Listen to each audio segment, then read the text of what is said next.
రేపు ఫంక్షన్కి ఏం చీర కట్టుకోవాలి? మొన్న కట్టుకున్న చీరే కట్టుకో అని చెప్తున్నాడు.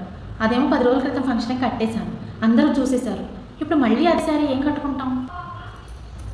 హలో హలో, క్లైమేట్ చూసావా ఎంత బాగుందో? రాత్రికి ఖచ్చితంగా చపాతీలు చేయి. దేనికి?